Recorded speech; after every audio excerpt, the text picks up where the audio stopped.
eu sou a professora Adriana e vou lecionar produção de texto para o 6º ano do Colégio Emaús. Lembrem-se, turma, de seguir todas as orientações. Bom, hoje eu vou fazer correção das páginas 89, 90, 91, 92 e 97, 98 e 99. Antes, eu vou fazer a leitura da carta que eu havia pedido, né, da Mariana. Primeiro, gostaria de agradecer a Mariana por ter enviado a carta e ela enviou a carta para a Patrícia. Então, Patrícia, você já tem que responder aí uma carta, no caso da Mariana, ok? Então, vamos ver o que a Mariana colocou para a Patrícia. Belo Horizonte, 22 de setembro de 2020. Muito bem, iniciou com a data. Querida Patrícia, tudo bem? Quanto tempo, hein? Espero que esteja tudo bem com você e com sua família. Aqui em casa estamos todos bem, graças a Deus. Mas confesso que esta situação que estamos vivendo é muito cruel. Não poder sair, passar a maior parte do tempo em casa não é nada fácil e nem agradável. Mas a gente vai levando. Mudando de assunto, e a escola? Você está gostando dessa nova realidade de estudo? O que você acha melhor, videoaula ou presencial? Eu gosto em parte, porque estar junto com os colegas de classe é muito melhor. Vou parar por aqui, senão fico falando o tempo todo. E nesse exato momento vou fazer mais aulas. Um grande abraço, assinado Mariana. Então, turma, a Mariana enviou a carta dela e, como eu havia falado com vocês, eu coloquei aqui para a pessoa a quem ela escreveu, né, poder responder. Então, no caso, a Patrícia já tem que responder aí uma carta, ok? A sua carta está certinha, tá bom? Mariana, quando vocês terminarem todos de escreverem, eu acabar de colocar todas aqui nas nossas aulas, eu vou comentar com vocês um pouquinho se houve algum erro. Não vou falar diretamente para a pessoa, bom? Mas vou falar o que houve de erro, o que precisa melhorar, o que está bom e qual é a estrutura da carta novamente, bom? A Mariana colocou tudo certinho, a data, o vocativo aqui em cima, a assinatura dela embaixo, né, a despedida. Mas eu vou falar sempre sobre isso. Se tiver algum erro ortográfico, eu vou colocar depois para vocês todas as palavras que teve algum erro ortográfico, tá bom? E vou fazer uma coluna para vocês verem como é a escrita correta, qual palavra que vocês erraram. Mas como eu falei, eu não vou colocar nome, bom? Jamais eu vou constrangê-los, ok? Então, Mariana, parabéns, obrigada pela atividade. E eu passei essa atividade justamente para nós podermos interagir um com o outro, bom? Já que nós não podemos fazer isso em sala de aula. Espero que a Patrícia responda e aguardo as outras cartas. Eu também recebi a do Matheus, só que a do Matheus eu vou colocar na próxima videoaula. Eu não posso colocar todas, porque senão eu não consigo fazer a correção das outras atividades, ok? Então, na próxima eu vou colocar a do Matheus. Para quem será que o Matheus escreveu? Vamos saber na próxima aula. Então, hoje eu vou começar a fazer a correção de número 1 do e-mail que eu pedi para vocês lerem e fazer a atividade de interpretação de texto. Então, vamos. No e-mail lido, quem é o remetente e qual é o seu endereço eletrônico? Então, o remetente é a Secretaria da Escola Linguagens. E o e-mail é escola.lnling, sem o escola.com.br. Eu acho que essa parte é fácil de ser identificada, né? E eu estou aguardando essa atividade do e-mail também. Vou respondê-los, ok? Quem são os destinatários? É possível identificar os endereços eletrônicos deles? Justifique sua resposta. Então, os participantes das listas do corpo docente, dos pais e responsáveis e dos alunos e a própria secretaria da escola. Só é possível identificar o endereço da secretaria da escola visto que os demais endereços estão inseridos em grupos aos quais a mensagem foi enviada. Além dos dados sobre remetente e destinatários, há outras informações na caixa do e-mail lido. Que assunto foi indicado no e-mail e qual é a relação dele com o conteúdo?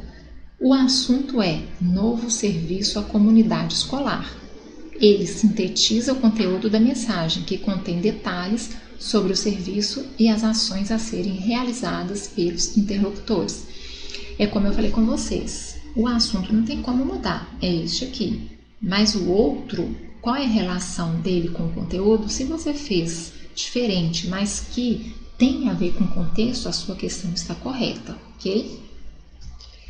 Quando o e-mail foi enviado, tendo em vista o conteúdo, qual é a relevância de ele ter sido enviado nessa data? Então vamos ver, ele foi enviado no dia 10 de fevereiro de 2019. É relevante ele ter sido enviado nessa data, no começo do ano letivo, porque assim os destinatários poderão usufruir o serviço oferecido ao longo de todo o ano. Então, turma, relevância é a importância, ok? Qual é a relação entre os dois e-mails lidos? No e-mail, a remetente comenta o primeiro e-mail e o encaminha logo abaixo de sua mensagem. No segundo e-mail, eu falei no e-mail, no segundo e-mail, a remetente comenta o primeiro e-mail e o encaminha logo abaixo de sua mensagem. Quem são as interlocutoras desse e-mail e qual é a relação delas com a escola Linguagens? Justifique sua resposta com base no texto. Então, vamos à primeira pergunta. Marta é a remetente e a outra que recebe é a Ana, destinatária. Duas mães ou responsáveis por crianças que estudam na escola Linguagens, o que se comprova pelo trecho. Então, aqui está a comprovação, entre aspas, porque foi retirado do texto. Poderemos acompanhar o desempenho escolar das crianças. Deduza, por que Marta não sabia se o e-mail da escola tinha sido enviado a Ana? Porque ela não sabia se o endereço de Ana estava na lista pais e responsáveis, para a qual a escola enviou o primeiro e-mail. A estrutura de um e-mail é relativamente livre, mas há alguns itens comuns aos e-mails em geral. Identifique o vocativo e a despedida utilizada em cada um dos e-mails lidos. Então, eu expliquei para vocês o que é vocativo e a despedida também vocês sabem por quê. É a mesma coisa quando você escreve uma carta. Então, no primeiro, prezados e cordialmente, e no segundo, Ana e beijos. Então, quer dizer, vocativo, prezados, despedida, cordialmente. No segundo, vocativo, Ana e despedida, beijos. Em qual deles a linguagem é mais formal e em qual é a mais informal? Explique por que há essa diferença. Então, vamos lá. No primeiro é mais formal, no segundo mais informal. Então, por que no primeiro é mais formal? Isso ocorre porque o primeiro é uma mensagem enviada por uma instituição, a escola, a um grande número de pessoas. Daí ser natural um maior distanciamento na linguagem. Já o segundo é um e-mail trocado entre duas pessoas mais próximas, entre si, o que justifica o uso de uma linguagem mais informal. É como se você estivesse enviando a um amigo, mais informal. A uma escola, a uma instituição, a um chefe, a uma vaga de emprego, mais formal, ok? Às vezes, algumas palavras podem ser abreviadas nos e-mails. Leia o box. Você também escreve assim, então é aquele box, né, que eu já tinha falado com vocês.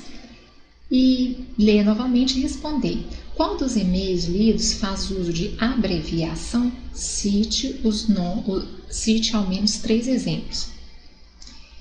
Então, o segundo, tudo em vez de tu, TD em vez de tudo, VC por você, RS por risos, B, JS por beijos. Ok? Por que é o segundo e não o primeiro? Porque o segundo é mais informal e o primeiro, sendo formal, não vão haver abreviações. Ou se houver, talvez seja uma abreviação de uma sigla, por exemplo. Aí tudo bem. Tá? Mas quando for formal não vai ter esse tipo de abreviação. Com base na explicação do box, Justifique por que apenas um deles faz uso de abreviações. Foi o que eu acabei de falar. Porque apenas um é escrito em uma linguagem mais informal, dada a proximidade entre as interlocutores. No outro, mais formal e distante, ainda que se trate de um gênero digital, é mais adequado uma linguagem sem abreviaturas. Então, abreviaturas entram numa linguagem mais informal. Reúna-se com os colegas de grupo e junto conclua. Não precisava, poderia fazer sozinho. Lembrem-se, toda vez que tiver esse tipo de atividade com um grupo, com um colega, vocês podem realizar atividades sozinhos, ok? Quais são as características básicas do e-mail? Respondam levando em conta os critérios a seguir. Então, finalidade do gênero, texto usado para trocar mensagens pela internet, seja sobre um assunto pessoal, seja profissional. Perfil dos interlocutores, remetente, qualquer pessoa ou instituição, destinatário, amigos, colegas, pessoas da família ou pessoas que tenham algum tipo de relação com a instituição remetente. Suporte, veículo, meio digital, a internet, porque é um e-mail, né? Tema, é um assunto pessoal ou profissional. Estrutura, resumo do assunto, endereço eletrônico do remetente e do destinatário. Aí tem vocativo, saudação, assunto, despedida e assinatura. Ok? Aqui chama até a atenção pelo seguinte, o vocativo e a saudação... Peraí que eu me perdi aqui. Aqui. O vocativo, a saudação, a despedida e a assinatura são facultativas e depende da situação do perfil dos interlocutores. Numa carta é obrigatório, não é verdade? Nós vimos que o vocativo no início lá, a saudação, a despedida e a assinatura, obrigatórios. Já, obrigatórios principalmente quando for formal. Já no e-mail são facultativos, por quê? Porque é uma linguagem digital, ok? Você não precisa ter tanta informação, porque quando você escreve seu e-mail, a pessoa sabe de quem que ela está recebendo, né? E muitas vezes a pessoa já vai direto ao assunto, não coloca um vocativo, uma saudação. É educado fazer isso, tá? Mas é facultativo por isso, ok? Tem pessoas que vão direto ao assunto. Então, a linguagem empregada varia de acordo com o grau de intimidade ou de formalidade existente entre o remetente e o destinatário, tá? Aqui eu coloquei novamente porque lá cortou. Então, a linguagem empregada varia de acordo com o grau de intimidade ou de formalidade existente entre o remetente e o destinatário. Pode, eventualmente, conter gírias e abreviaturas. E em qual parte que eu posso fazer essa questão de gírias e abreviaturas? Quando eu vou escrever para uma pessoa que eu tenho intimidade. Aí eu posso fazer o uso dessa linguagem informal, mais oral, mais espontânea, ok? Os comentários feitos, aí já está na outra página, no outro texto. Os comentários feitos por leitores de textos de blogs têm diferentes finalidades relacionadas a seguir. Assinale as que se aplicam aos comentários lidos. Então, vocês leram um comentário e fizeram, ok? Vamos corrigir se vocês fizeram certo. Então, quais que eu teria que marcar um X? Confirmar ou reforçar o que o texto diz, discordar do que o texto diz, acrescentar informações ao texto, corrigir dados considerados errados apresentados no texto, elogiar o autor do texto, não agredir, dar informações pessoais, né, não fazer referências a texto postado anteriormente. E o último, divulgar o blog do seu autor. Então, eu tenho todas essas, menos agredir e menos fazer referência a textos postados anteriormente, ok? Releia este trecho de um dos comentários. A senhoria acredita na força da natureza, no poder das ervas naturais. A interjeição pode ter uma conotação pejorativa e indicar menosprezo, como quando se diz bobagem. Na fala típica dos gaúchos, porém, ela indica surpresa, admiração e tem o sentido de puxa, que coisa. No trecho acima, se lido fora do contexto, qual sentido mais provavelmente seria atribuída à interjeição? Justifique sua resposta. Então, o sentido pejorativo, uma vez que a maioria das pessoas dá grande valor a descobertas científicas e aos medicamentos produzidos industrialmente, enquanto tende a considerar como perda de tempo contar com remédios feitos artesanalmente e à base de ervas naturais. Lendo o comentário todo do qual o trecho faz parte e tendo em vista o contexto de produção e veiculação dele, qual é o sentido mais provável da interjeição? Justifique sua resposta. Então, o sentido de surpresa, admiração, uma vez que o comentário elogia, admiro muito, o comportamento da senhorinha. Então, além disso, o fato de a personagem ter sido feita no blog de um gaúcho contribui para a atribuição do segundo sentido, que é a interjeição. Aí não está mais no sentido pejorativo, ou seja, em outro sentido que não seja aquele que os gaúchos falam, ok? Usam, né, como um vício aí de linguagem. Os comentários de blogs podem ter uma linguagem bastante informal, próxima da que é utilizada em uma conversa.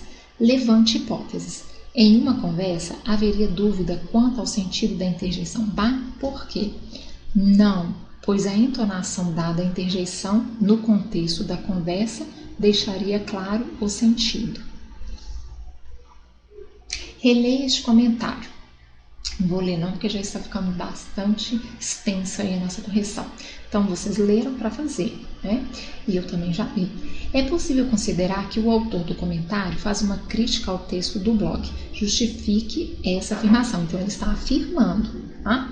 O autor contesta o uso no texto do tempo tranqueira e, ao dar explicações relacionadas às plantas, transmite a ideia de que o dono do blog tem um ponto de vista simplista e preconceituoso. Ao fazer sua crítica, o autor do comentário fundamenta a sua opinião. Como ele faz essa fundamentação? Por meio de citação de conhecimentos de base científica, o que fica evidenciado pela utilização de termos como anti-inflamatórios, efeitos colaterais, sintéticos e bastante pesquisados. Ele conhece, ele sabe sobre o assunto, né? Para poder para dar esse fundamento, essa opinião, criticando, você tem que saber sobre o assunto, senão como você vai criticar se você não conhece sobre o assunto? A linguagem desse comentário tem um tom menos ou mais formal, se comparado às dos demais comentários, então mais formal, já que ele usou termos científicos, conforme indica principalmente a maneira polida como o comentário é introduzido. Permita-me discordar de você. Geralmente nós falamos me permite, né? E o correto seria permita-me. Então ele faz o uso da linguagem o quê? Mais formal, ok? E também de todos os outros comentários que ele faz de uma linguagem mais científica, né? Levante hipóteses. Qual é a possível razão para a diferença entre a linguagem desse comentário e a dos outros? Ao apresentar uma crítica ou ponto de vista com discordância, é natural que o autor utilize um tom mais formal ou polido. Polido é meio de formal, tá, turma? A fim de não causar no interlocutor antipatia ou estranhamento. Já para fazer elogios, o autor não sente necessidade de distanciamento. Com base no estudo dos dois textos de autores de blogs e dos comentários de leitores lidos, conclua: na relação entre o autor e o interlocutor, o que resulta no uso da linguagem menos ou mais formal? Então, ao optar por empregar linguagem menos ou mais formal, o autor se aproxima ou se distancia do interlocutor, faz do texto uma conversa mais pessoal ou menos pessoal. O fato de um texto ser publicado na internet cria a exigência de linguagem ser menos ou mais formal. Então, olha, o fato de um texto ser publicado na internet cria a exigência de a linguagem ser menos ou mais formal. Não cria essa exigência. Eu posso tanto fazê-lo de uma maneira formal quanto de uma maneira informal. Vai depender do quê? Do assunto para quem eu escrevo, né?